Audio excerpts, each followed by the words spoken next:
19 February निमित्त मी काही बोलू इच्छिते।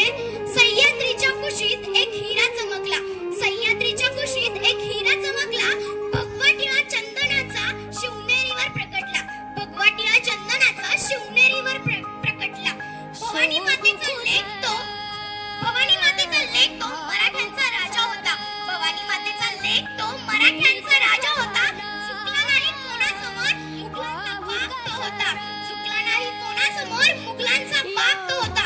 ज्याने 65 किलोची तलवार वागवली त्याचे नाव होते यसाजी, जे 2000 मावळ्याशी एकटे झुंजले त्यांचे नाव होते बाजी, ज्यांचा हात तुटला तरी शत्रूवर मात करत होते त्यांचे नाव होते तानाजी, आणि शत्रूच्या छावणीत घुसून त्याचे मुकुट तोडून आणतो त्याचे नाव होते धनाजी। दाऱ्या वाघाला समोर जातो आणि त्याला उभा फाडतो त्याचे नाव होते धर्मवीर संभाजी, आणि या सर्वांना एकत्रित आणतो त्याचे नाव होते माझे राजे शिवछत्रपती, शिवछत्रपती। हर महादेव आवाज सुटला, हर हर महादेव आवाज सुटला, मुघलांच्या कपाळी घाम फुटला, हर हर महादेव आवाज सुटला, मुघलांच्या कपाळी घाम फुटला।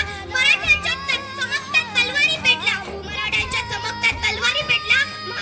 महाराज तुम्ही अजून 10 वर्ष जगला असताना, महाराज तुम्ही अजून 10 वर्ष जगला असताना तर मला खात्री आहे मुघलांच्या कपाळी सुद्धा भगवा टिक्का चोटला असता, भगवा टिक्का चोटला असता। तुम्हाला ते माहितीये का हो, शाहिस्तेखानाची शिवाजी महाराजांनी बोटं छाटली, पण त्यानंतरचा इतिहास कोणालाही माहिती नाही। शाहिस्तेखानाची बोटं छाटली,